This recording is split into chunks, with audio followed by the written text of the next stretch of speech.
500 سے زیادہ پیشیاں ہو چکی ہیں ماڈل ٹاؤن کے سانحے میں. طاقتور لوگ اپنی مرضی کی جے آئی ٹی بناتے ہیں اور اپنی مرضی کے نتائج حاصل کرتے ہیں. تو تحریک انصاف کے ساتھ مل کے کوئی کارروائی کرنے کا ارادہ رکھتے ہیں؟ جو بھی کھڑی ہوگی آواز اس کو سپورٹ اس لیے کریں گے کہ نون لیگ والے تو ہمارے قاتل ہیں. ناقدین کہتے ہیں کہ ڈاکٹر صاحب آپ بیک فٹ پہ چلے گئے ہیں، اب نہ آواز آتی ہے ان کی، نہ وہ ایسے پروٹیسٹ ہے، نہ ویسے وہ کھل کے سامنے آ رہے ہیں. اس کی کیا وجہ ہے؟ اس ملک میں انصاف کا جنازہ نکل گیا ہے کہ اگر سپریم کورٹ کا چیف جسٹس ایک بات کہتا ہے اور اس پہ عمل درآمد نہیں کروا سکتا تو میں اور آپ کون ہیں؟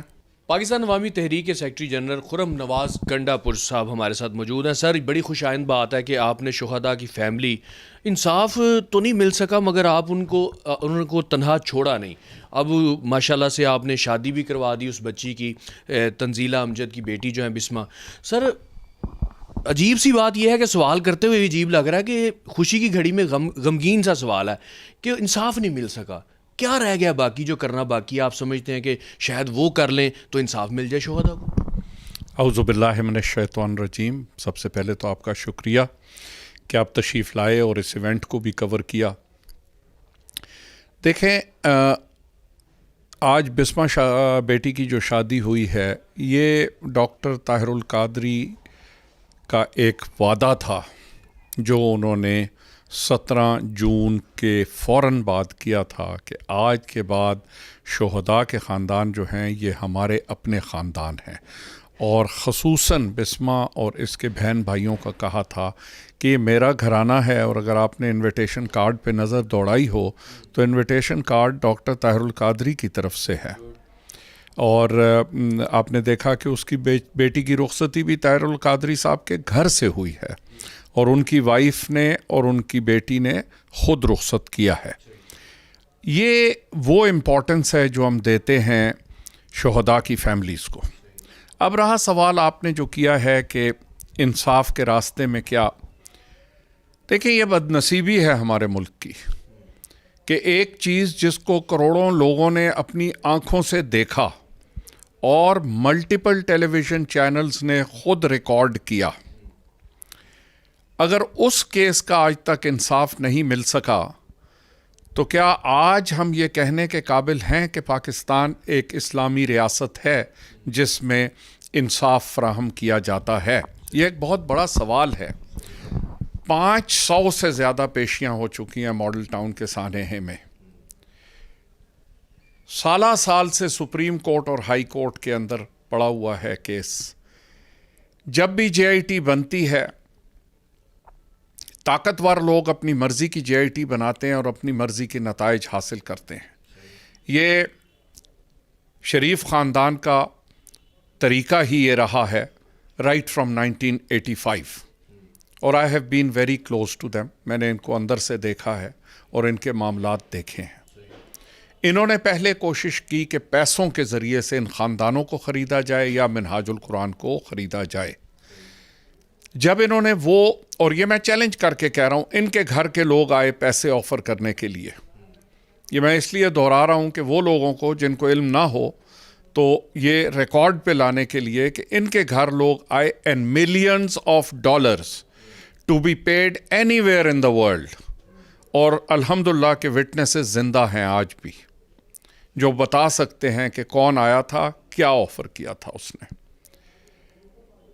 جب انہوں نے دیکھا کہ یہ راستہ بند ہو گیا اور نہ تو کارکن بکنے کے لیے تیار ہیں اور نہ تحریک منہاج القرآن کی لیڈرشپ کمپرومائز کرنے کے لیے تیار ہے، تو پھر انہوں نے دوسرے راستوں پہ کام کیا. پہلی جے آئی ٹی اپنی مرضی کی بلائی.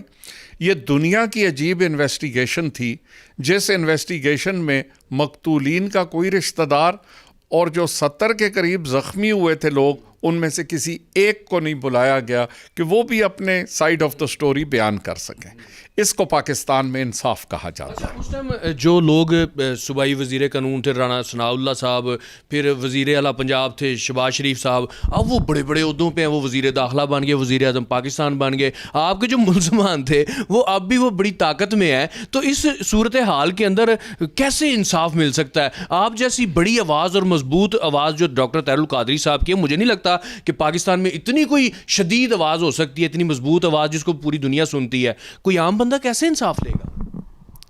دیکھیں یہی تو ہم بدنصیبی کی بات میں کر رہا ہوں. حضرت علی کا قول ہے کہ جو ریاستیں کفر پہ قائم ہیں وہ ریاستیں قائم رہیں گی, لیکن جس ریاست میں انصاف نہیں ہے کمزور کے لیے, اس ریاست کو بہت بڑا نقصان ہوگا.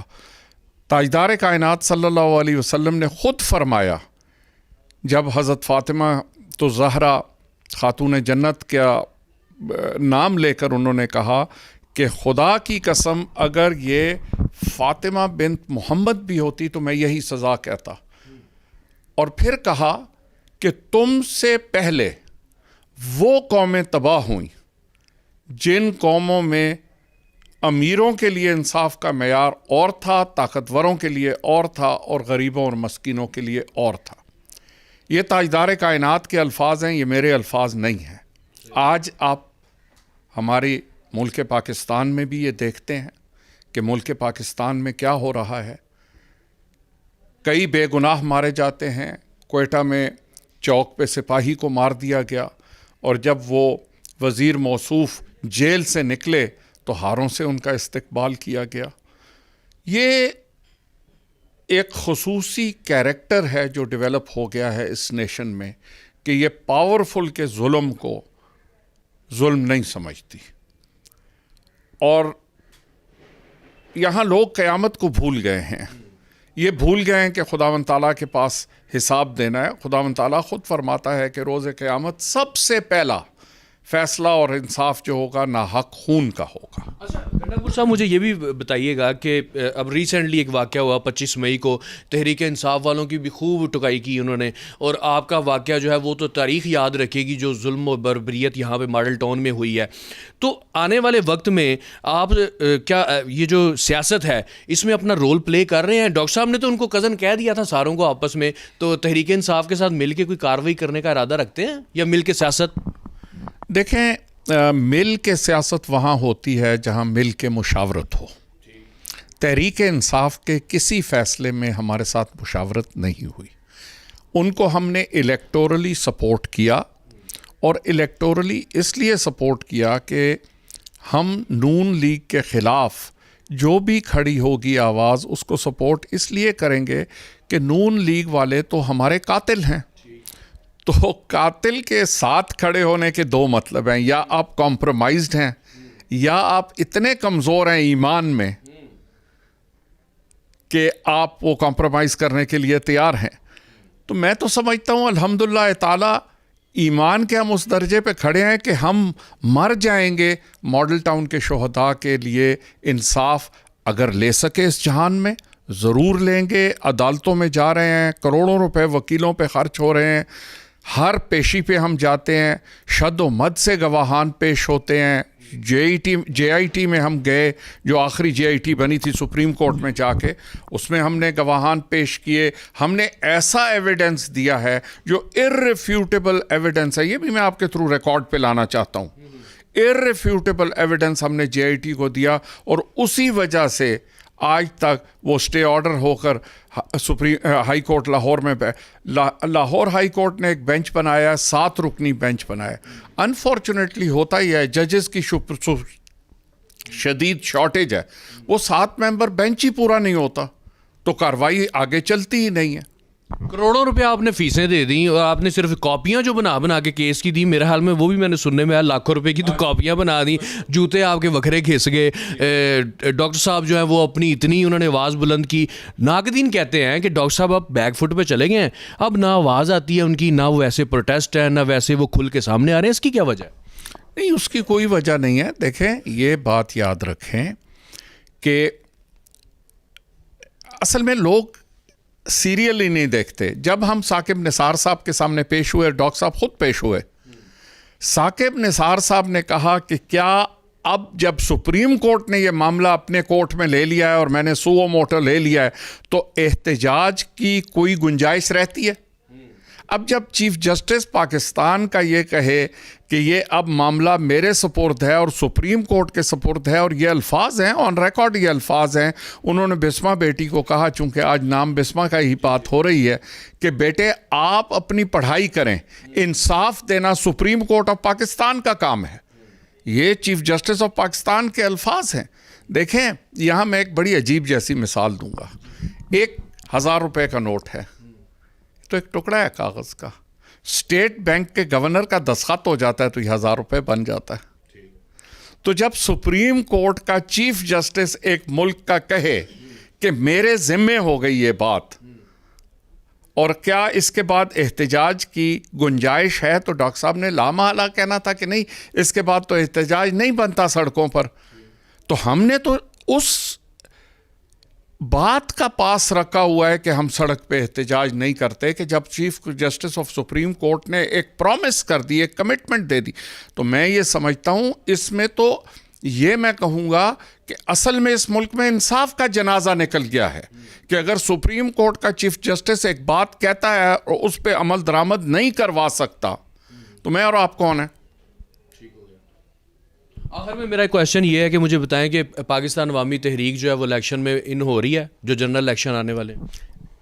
اگر تو الیکشن کمیشن آف پاکستان, اور میں آپ کو پھر تاریخ میں واپس لے جاتا ہوں, 2013 کا جو دھرنا ہوا تھا اس میں ڈاکٹر طاہر القادری نے پاکستان عوامی تحریک کے لیے تو کوئی ڈیمانڈ ہی نہیں کی تھی.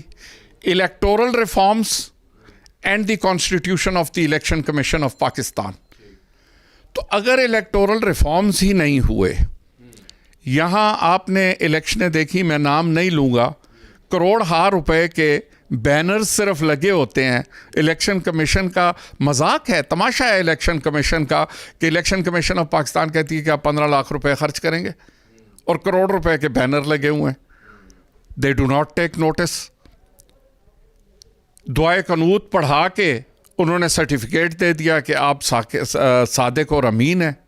تو ہم نے تو اللہ معافی دے دین کا مذاق اڑایا. تو آج جس حال میں ہے, میرا خیال ہے کہ پوری قوم کو یہ سوچنا چاہیے کہ ہم اس حال تک پہنچے کیوں. جہاں انصاف نہیں ہوگا, میں آخری, چونکہ آپ نے بھی آخری بات کی ہے, چرچل کو کوٹ کرتا ہوں.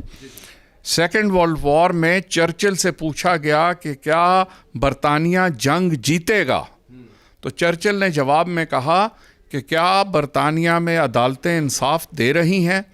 تو آپ جیسا ایک صحافی بھائی تھا, اس نے کہا کہ عدالتوں کے انصاف اور جنگ کا کیا تعلق ہے. تو چرچل نے کہا, and these are historic words, a nation where the courts are dispensing justice cannot lose a war.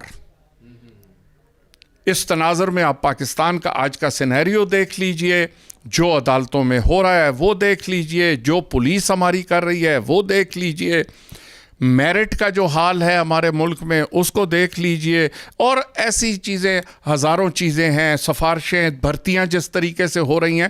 میں سب حکومتوں کو اس میں مورد الزام ٹھہراتا ہوں. بھرتیاں جس طریقے سے ہو رہی ہیں, ایڈوائزر جس طرح کے لگائے جا رہے ہیں. تو اگر ملک میں آپ جناب اس طریقے سے میرٹ کا قتل عام کریں گے تو آپ کے سب کوالیفائڈ نوجوان پاکستان چھوڑ کے باہر چلے جائیں گے, اور ایک قحط الرجال ہو جائے گا, and mediocres will rot this country.